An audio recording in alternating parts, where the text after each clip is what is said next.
나는 아직도 그날의 냄새를 기억한다. 1967년 10월 15일, 충청북도 괴산군 청천면의 작은 산골 마을에 내린 첫눈과 함께 섞인 그 이상한 냄새를. 저녁이 되어도 아무도 돌아오지 않았다. 마을 사람들은 처음에는 길을 잃었을 거라고 생각했다. 하지만 사흘이 지나고 일주일이 지나고 한 달이 지나도 아무런 흔적을 찾을 수 없었다. 20명의 아이들과 담임 선생님 한 명이 그냥 사라져버린 것이다. 마치 땅이 삼켜버린 것처럼, 마치 썩은 나무와 쇠 냄새가 뒤섞인 듯한, 그리고 그 속에서 희미하게 풍기는 달콤한 무언가의 냄새를. 이정호 선생님은 아이들에게 세심하게 주의사항을 당부했다. 산에서는 절대 혼자 다니지 말 것, 선생님이 보이는 곳에서 벗어나지 말 것, 위험한 곳에는 가지 말 것, 그리고 해가 지기 전에 반드시 하산할 것. 아이들은 신이 나서 큰 소리로 대답했다. 그들에게는 1년에 한 번뿐인 특별한 하루였다. 평소 농사일을 도와야 했던 아이들에게 이런 소풍은 꿈 같은 시간이었다. 그날 소풍에 참가한 아이들은 총 20명이었다. 김철수, 박영희, 최민수, 정순자, 이광호, 한미영, 조성민, 윤정숙, 강대식, 오선화, 임재용, 신혜자, 홍길동, 배순희, 노경수, 문정희, 서동진, 황금자, 안철민, 그리고 막내인 구미순까지. 모두 마을에서 태어나 자란 아이들이었다. 가장 어린 구미순이는 9살, 가장 큰 김철수는 13살이었다. 그때 나는 12살이었고 우리 마을 청천초등학교 6학년이었다. 그날 아침 20명의 아이들이 학교 소풍을 위해 뒷산으로 올라갔다. 저녁이 되어도 아무도 돌아오지 않았다. 선생님도 아이들도 그 누구도. 마을 사람들은 처음에는 길을 잃었을 거라고 생각했다. 그리고 2007년, 정확히 40년 뒤 대정요도소에서 한 수감자가 자살하면서 남긴 유서 한 장이 모든 것을 바꿔놓았다. 그 유서에는 1967년 그날에 대한 끔찍한 진실이 적혀 있었다. 하지만 그 진실조차 완전하지 않았다. 마치 퍼즐의 마지막 조각 몇 개가 영원히 사라진 것처럼. 여러분이 지금 이 이야기를 듣고 있다면 구독 버튼을 눌러주시고 좋아요도 잊지 말아주세요. 그리고 댓글로 어느 나라 어느 도시에서 이 이야기를 듣고 계신지 알려주시면 감사하겠습니다. 이런 이야기들이 전 세계 어디서든 들려지고 있다는 것을 아는 것만으로도 큰 위안이 됩니다. 여러분이 지금 이 이야기를 듣고 있다면 구독 버튼을 눌러주시고 좋아요도 잊지 말아주세요. 그리고 댓글로 어느 나라, 어느 도시에서 이 이야기를 듣고 계신지 알려주시면 감사하겠습니다. 이런 이야기들이 전 세계 어디서든 들려지고 있다는 것을 아는 것만으로도 큰 위안이 됩니다. 1967년 충청북도 괴산군 청천면은 인구 280명의 작은 산골 마을이었다. 마을 전체가 하나의 큰 가족 같았고 모든 아이들은 청천초등학교 한 곳에서 공부했다. 학교는 일제강점기에 지어진 낡은 목조 건물이었지만 마을 사람들의 자랑이었다. 그해 가을, 학교에서는 매년 열리는 단풍구경 소풍을 계획했다. 목적지는 마을 뒤편에 있는 청천산이었다. 해발 823m의 그리 높지 않은 산이었지만 가을이면 온 산이 붉게 물들어 장관을 이루었다. 선생님도 아이들도 그 누구도. 소풍 당일인 10월 15일 아침 6학년 담임이었던 이정호 선생님은 평소보다 일찍 학교에 나왔다. 28살의 젊은 선생님이었던 그는 서울사범대학을 졸업하고 이 산골 마을에 부임한 지 2년째였다. 마을 사람들은 그를 진심으로 좋아했다. 아이들을 친자식처럼 아끼고 도시에서 배운 새로운 지식으로 아이들에게 넓은 세상을 보여주려 노력했기 때문이다. 특히 그는 아이들에게 꿈을 심어주는데 열정적이었다. 너희들도 언젠가는 서울에 가서 큰 사람이 될 수 있다고 늘 말했다. 그날 아침 20명의 아이들이 학교 소풍을 위해 뒷산으로 올라갔다. 그들은 어머니들이 정성스럽게 싸준 도시락과 물통을 챙겨 들고 아침 9시에 학교 앞마당에 모였다. 이정호 선생님은 아이들에게 세심하게 주의사항을 당부했다. 산에서는 절대 혼자 다니지 말 것, 선생님이 보이는 곳에서 벗어나지 말 것, 위험한 곳에는 가지 말 것, 그리고 해가 지기 전에 반드시 하산할 것. 아이들은 신이 나서 큰 소리로 대답했다.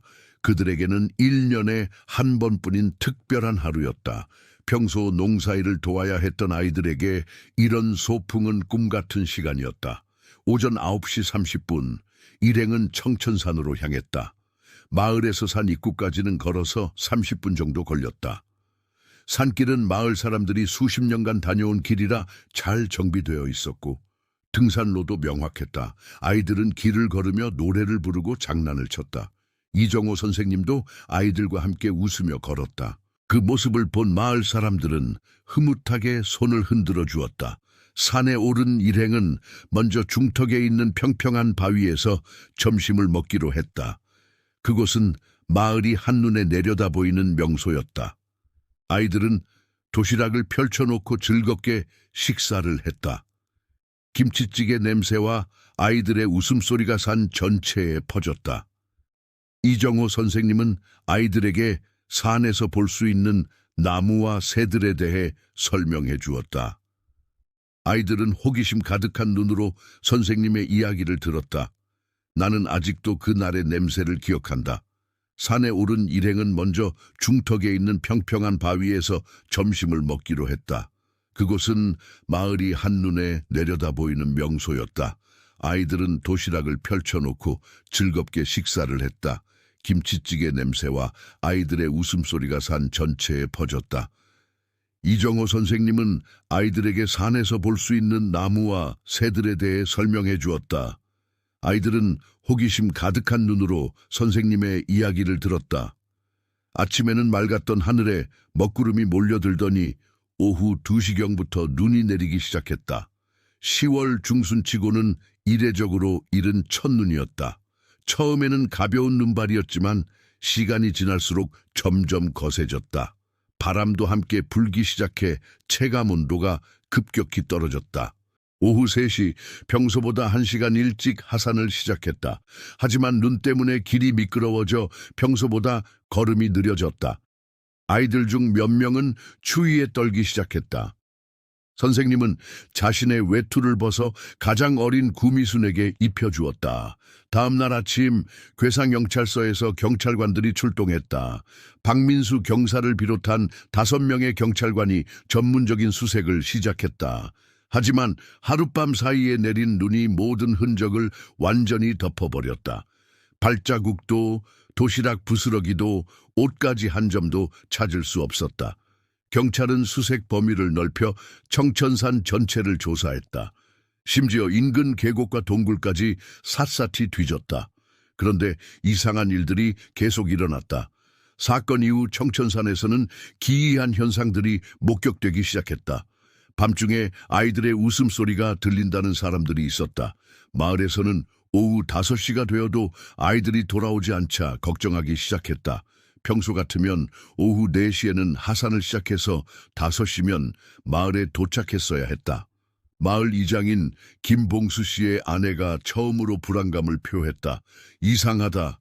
정호 선생님은 시간을 잘 지키는 분인데 몇몇 어른들이 산 입구까지 나가 기다렸지만 아무도 내려오지 않았다. 그 밤 마을 전체가 잠들지 못했다. 아이들의 어머니들은 밤새 울었고 아버지들은 계속해서 산을 오르내렸다. 하지만 새벽이 되어도 아무런 소식이 없었다.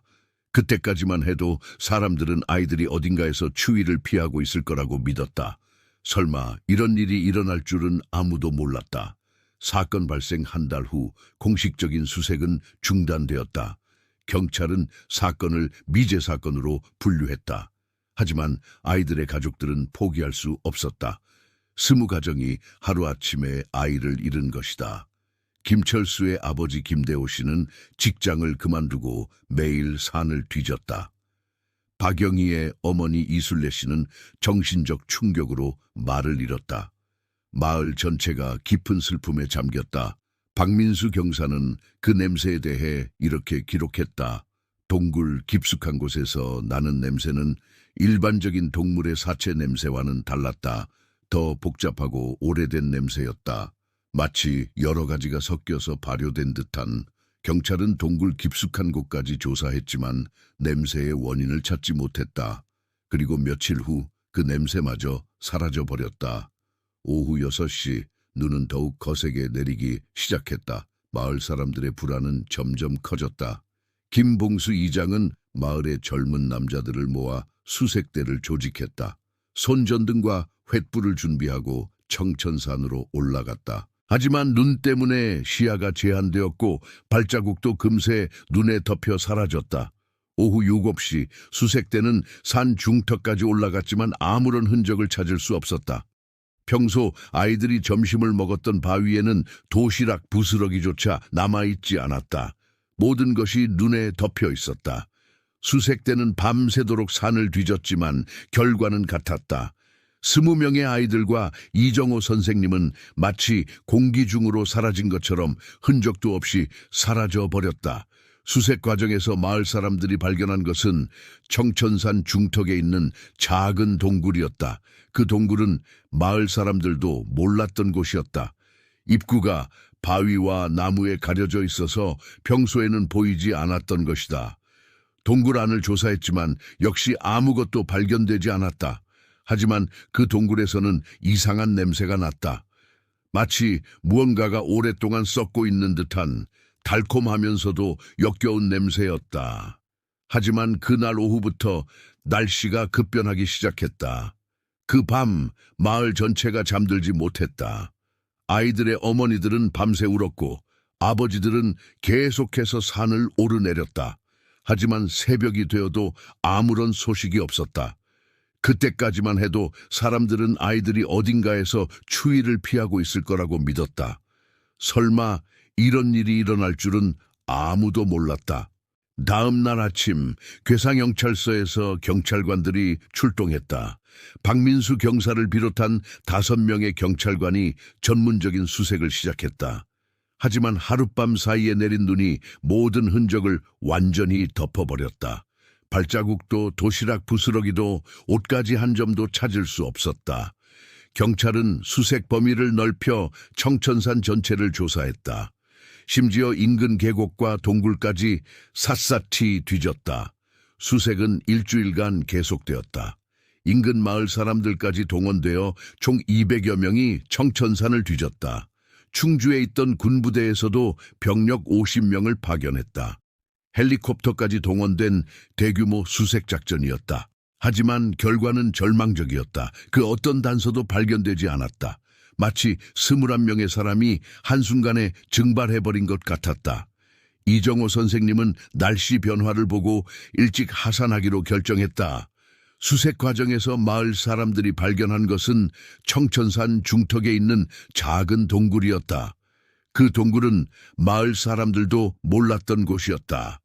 입구가 바위와 나무에 가려져 있어서 평소에는 보이지 않았던 것이다.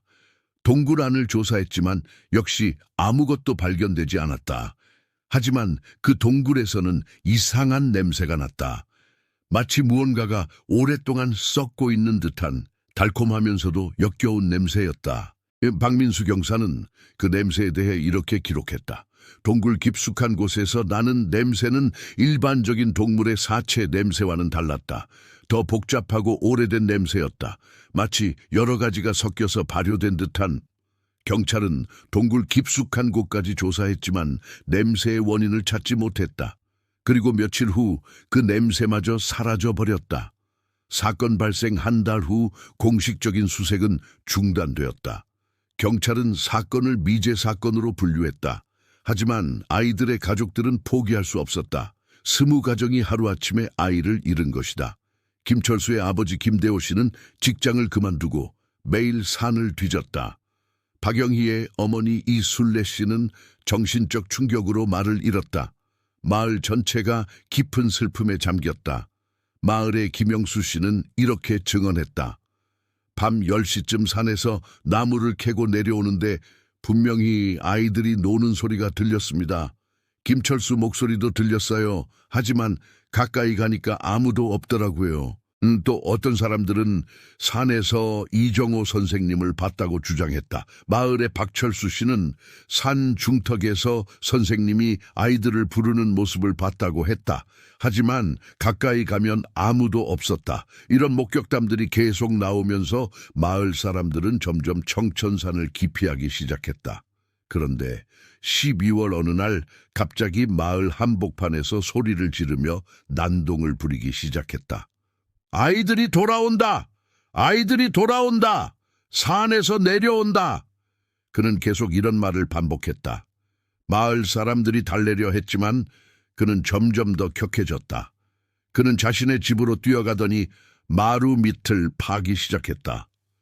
여기 있다! 여기 숨겨놨다! 하며 미친 듯이 땅을 팠다.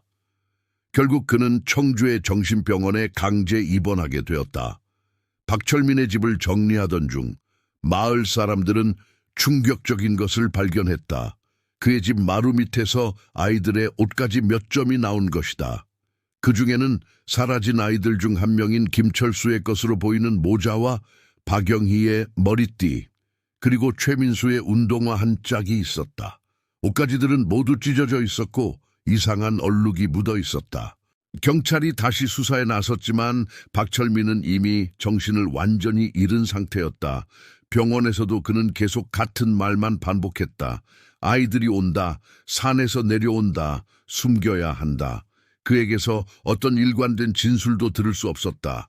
의사들은 그가 극심한 정신적 충격으로 인한 해리성 장애를 앓고 있다고 진단했다. 이 사건으로 마을에는 새로운 의혹이 제기되었다. 혹시 박철민이 아이들의 실종과 관련이 있는 것은 아닐까? 하지만 확실한 증거는 없었다. 옷가지들도 어떻게 그의 집에 있게 되었는지 알 수 없었다. 박철민은 평소 아이들과 별다른 접촉이 없었던 사람이었다. 그저 혼자 살면서 농사만 짓던 조용한 남자였다. 시간이 흘러 1970년대가 되었다. 마을은 점점 변해갔다. 젊은 사람들은 도시로 떠났고 남은 것은 노인들 뿐이었다. 청천 초등학교도 학생 수가 줄어 결국 1975년에 폐교되었다. 그 끔찍한 사건의 기억과 함께 마을의 활기도 사라져갔다. 유서에 따르면 최동식은 아이들을 속여 청천산 깊숙한 곳에 있는 폐광으로 데려갔다. 그곳은 일제강점기 때 만들어진 작은 금광으로 해방 후 폐쇄되어 아무도 모르는 곳이었다. 그리고 그곳에서 유서에는 구체적인 내용이 적혀 있지 않았다. 다만 용서받을 수 없는 일을 저질렀다고만 되어 있었다. 아이들이 돌아온다. 아이들이 돌아온다. 산에서 내려온다. 경찰이 다시 수사에 나섰지만 박철민은 이미 정신을 완전히 잃은 상태였다. 병원에서도 그는 계속 같은 말만 반복했다. 아이들이 온다. 산에서 내려온다. 숨겨야 한다. 그에게서 어떤 일관된 진술도 들을 수 없었다. 의사들은 그가 극심한 정신적 충격으로 인한 해리성 장애를 앓고 있다고 진단했다. 이 사건으로 마을에는 새로운 의혹이 제기되었다. 혹시 박철민이 아이들의 실종과 관련이 있는 것은 아닐까? 하지만 확실한 증거는 없었다. 옷가지들도 어떻게 그의 집에 있게 되었는지 알 수 없었다. 박철민은 평소 아이들과 별다른 접촉이 없었던 사람이었다. 그저 혼자 살면서 농사만 짓던 조용한 남자였다. 그해 겨울 또 다른 이상한 일이 일어났다. 마을에 살던 박철민이라는 남자가 갑자기 정신이상 증세를 보이기 시작한 것이다. 그는 평소 과묵하고 성실한 사람이었다. 혼자 살면서 농사를 지으며 조용히 살아가던 40대 중반의 남자였다. 하지만 아이들의 가족들은 포기하지 않았다. 매년 10월 15일이 되면 그들은 청천산에 올라가 아이들을 불렀다. 혹시라도 살아있을지 모른다는 희망을 완전히 버릴 수는 없었다. 김철수의 아버지는 1985년에 세상을 떠날 때까지 매일 산에 올라가 아들을 찾았다. 그들의 절절한 부름은 산 전체에 메아리쳤지만 돌아오는 것은 바람소리뿐이었다. 2007년 3월 15일 대정요도소에서 충격적인 일이 일어났다. 무기징역을 선고받고 복역 중이던 수감자 한 명이 자살한 것이다. 그의 이름은 최동식, 나이는 72살이었다. 그는 1990년대에 연쇄살인 사건으로 체포되어 17년간 복역 중이었다. 평소 모범수로 알려져 있던 그가 갑자기 자살한 것은 교도소 관계자들에게도 충격이었다. 나는 그날 산에서 소풍을 나온 아이들을 발견했다. 처음에는 그냥 지나치려 했다. 하지만 갑작스러운 충동이 일어났다. 그 충동을 억제할 수 없었다. 나는 선생님에게 다가가 길을 잃었다고 거짓말을 했다. 그리고 아이들을 도와주겠다며 산 깊숙한 곳으로 데려갔다. 또 어떤 사람들은 산에서 이정호 선생님을 봤다고 주장했다. 마을의 박철수 씨는 산 중턱에서 선생님이 아이들을 부르는 모습을 봤다고 했다. 하지만 가까이 가면 아무도 없었다. 이런 목격담들이 계속 나오면서 마을 사람들은 점점 청천산을 기피하기 시작했다. 그는 계속 이런 말을 반복했다. 마을 사람들이 달래려 했지만 그는 점점 더 격해졌다. 그는 자신의 집으로 뛰어가더니 마루 밑을 파기 시작했다. 여기 있다, 여기 숨겨놨다 하며 미친 듯이 땅을 팠다. 결국 그는 청주의 정신병원에 강제 입원하게 되었다. 최동식이 자살하면서 남긴 유서는 교도소 관계자들을 더욱 경악시켰다. A4 용지 10장에 빼곡히 적힌 그 유서에는 1967년 충청북도 괴산군 청천면에서 일어난 아이들 실종 사건에 대한 상세한 자백이 적혀 있었던 것이다. 교도소장은 즉시 경찰에 신고했고 40년 만에 사건이 다시 수면 위로 떠올랐다. 유서의 내용은 충격적이었다. 최동식은 1967년 당시 28살이었다. 그는 서울에서 건설 일을 하며 살고 있었는데 그해 10월 청천면 근처에서 도로 공사 일을 맡게 되었다고 했다. 그는 그곳에서 끔찍한 일을 저질렀다고 고백했다. 유서에는 이렇게 적혀 있었다.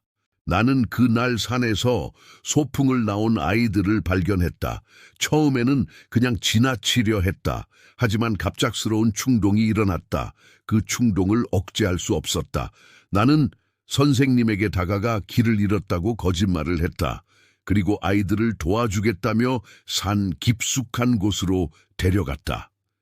유서에 따르면 최동식은 아이들을 속여 청천산 깊숙한 곳에 있는 폐광으로 데려갔다.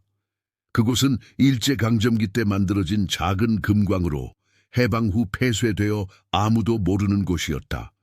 그리고 그곳에서 유서에는 구체적인 내용이 적혀 있지 않았다. 다만 용서받을 수 없는 일을 저질렀다고만 되어 있었다. 이정호 선생님은 아이들을 보호하려다가 함께 희생되었다고 했다. 최동식은 선생님이 끝까지 아이들을 지키려 했다고 적었다. 그 선생님은 마지막까지 아이들 앞에 서서 나를 막으려 했다. 진정한 스승이었다. 최동식은 모든 증거를 없애기 위해 시신들을 폐광 깊숙한 곳에 유기했다고 고백했다. 경찰은 즉시 재수사에 착수했다. 40년이 지난 후에 재수사였다. 충청북도청 수사본부에서 특별수사팀을 구성했다. 팀장은 베테랑 수사관인 이종호 경감이었다. 그들은 최동식의 유서를 바탕으로 청천산을 다시 뒤지기 시작했다. 놀랍게도 산 깊숙한 곳에서 실제로 오래된 폐광을 발견했다. 그곳은 1967년 당시 수색에서도 발견되지 않았던 곳이었다. 폐광 입구는 나무와 돌로 교묘하게 막혀 있었다. 마치 누군가 의도적으로 숨긴 것 같았다. 입구를 막고 있던 돌들 사이에서는 40년 된 시멘트 흔적도 발견되었다. 아이들의 가족들은 복잡한 심정이었다. 40년 만에 아이들의 행방을 알게 되었지만 그 진실은 너무나 끔찍했다.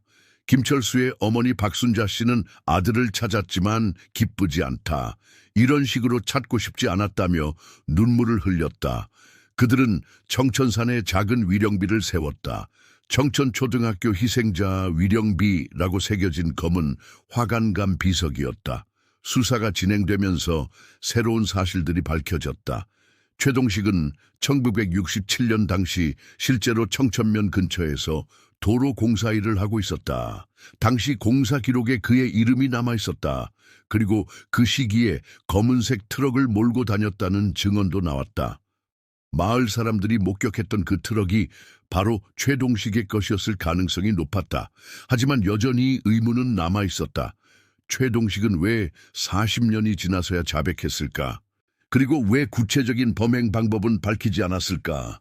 수사팀은 최동식의 과거를 철저히 조사했다. 그 과정에서 놀라운 사실이 밝혀졌다. 국립과학수사연구원의 법의학 감정 결과 그 뼈들은 40년 전에 죽은 것으로 추정되었다. 그리고 뼈의 크기와 개수로 볼 때 아이들과 성인 한 명의 것으로 보였다. DNA 검사를 위해 당시 아이들의 가족들로부터 혈액을 채취했다. 하지만 40년이라는 시간과 폐광의 환경 때문에 정확한 신원 확인은 어려웠다. 하지만 이상한 점이 있었다. 발견된 뼈의 개수가 정확히 맞지 않았던 것이다. 20명의 아이들과 선생님 1명, 총 21명의 뼈가 있어야 했지만 실제로는 그보다 적었다. 정확한 개수를 파악하기는 어려웠지만 분명히 부족했다. 일부는 시간이 지나면서 소실되었을 가능성도 있었지만 의문은 남았다. 또 다른 의문점도 있었다. 최동식의 유서에는 자신이 혼자 범행을 저질렀다고 되어 있었지만 현장 상황을 보면 혼자서는 불가능해 보였다. 21명을 한 번에 제압하고 폐광까지 옮기는 것은 한 사람의 힘으로는 어려웠다. 더욱이 폐광 입구를 그렇게 교묘하게 막는 것도 상당한 시간과 노력이 필요한 일이었다. 수사가 진행되면서 새로운 사실들이 밝혀졌다.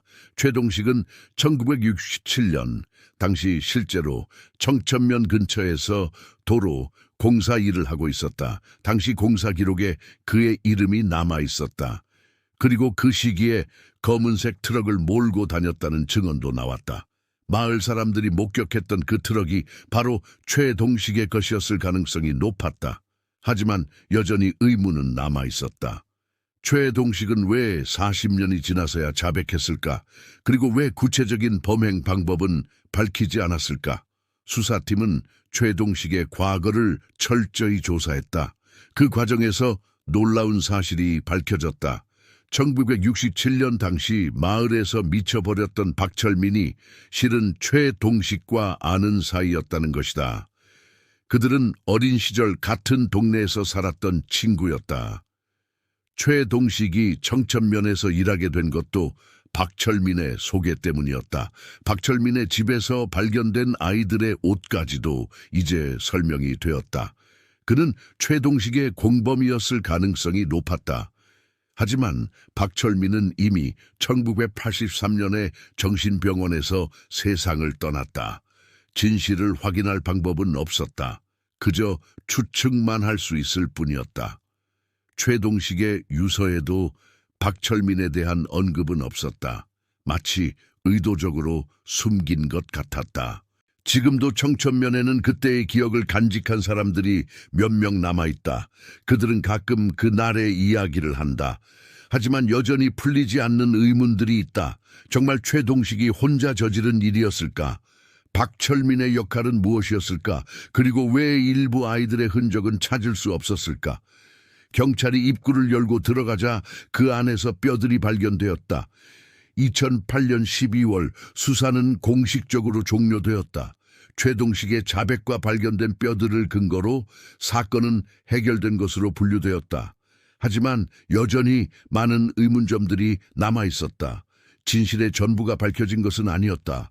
검찰은 최동식이 이미 사망한 상태라 기소할 수 없다고 발표했다.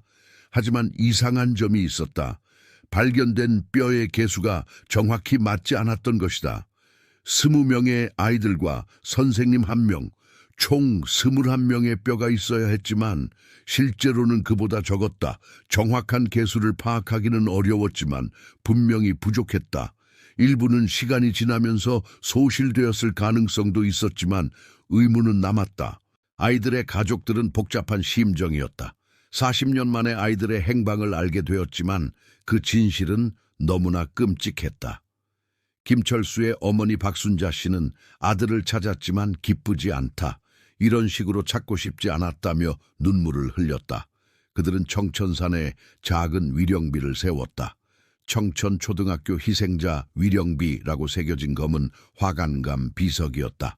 매년 10월 15일이면 그곳에서 추도식이 열렸다. 이제는 할머니, 할아버지가 된 가족들이 모여 아이들을 기렸다. 하지만 참석하는 사람들은 해마다 줄어들었다. 시간은 모든 것을 잊게 만들었다. 또 다른 의문점도 있었다. 최동식의 유서에는 자신이 혼자 범행을 저질렀다고 되어 있었지만 현장 상황을 보면 혼자서는 불가능해 보였다. 21명을 한 번에 제압하고 폐광까지 옮기는 것은 한 사람의 힘으로는 어려웠다. 더욱이 폐광 입구를 그렇게 교묘하게 막는 것도 상당한 시간과 노력이 필요한 일이었다. 지금도 청천면에는 그때의 기억을 간직한 사람들이 몇 명 남아있다. 그들은 가끔 그 날의 이야기를 한다. 하지만 여전히 풀리지 않는 의문들이 있다. 정말 최동식이 혼자 저지른 일이었을까? 박철민의 역할은 무엇이었을까? 그리고 왜 일부 아이들의 흔적은 찾을 수 없었을까? 어쩌면 우리는 영원히 진실의 전부를 알 수 없을지도 모른다. 하지만 한 가지 확실한 것은 그 20명의 아이들과 이정호 선생님이 우리 기억 속에서 영원히 살아갈 것이라는 점이다. 그들의 웃음소리가, 그들의 꿈이, 그들이 살았던 증거가 우리 마음속에 남아있는 한 그들은 결코 사라지지 않을 것이다. 하지만 그 참회로 인해 40년간 미궁에 빠져있던 사건이 마침내 종료될 수 있었다. 혹시 여러분 주변에도 설명할 수 없는 실종 사건이 있지는 않나요? 어쩌면 그 속에도 아직 밝혀지지 않은 진실이 숨어 있을지 모릅니다. 진실은 때로는 40년이 지나서야 모습을 드러내기도 합니다. 포기하지 않는 한 언젠가는 답을 찾을 수 있을 것입니다. 하지만 그 답이 항상 우리가 원하는 것은 아닐 수도 있습니다. 때로는 모르는 것이 더 나을 수도 있다는 것을 이 이야기가 보여주고 있습니다. 어쩌면 우리는 영원히 진실의 전부를 알 수 없을지도 모른다. 하지만 한 가지 확실한 것은 그 20명의 아이들과 이정호 선생님이 우리 기억 속에서 영원히 살아갈 것이라는 점이다. 그들의 웃음소리가, 그들의 꿈이, 그들이 살았던 증거가 우리 마음속에 남아있는 한 그들은 결코 사라지지 않을 것이다. 최동식의 마지막 유서에는 이런 구절이 있었다. 나는 지옥에 가서도 그 아이들에게 용서를 구할 것이다. 하지만 용서받을 자격이 없다는 것을 안다. 이것이 내가 할 수 있는 마지막 참회다. 그의 참회가 진심이었는지는 아무도 알 수 없다.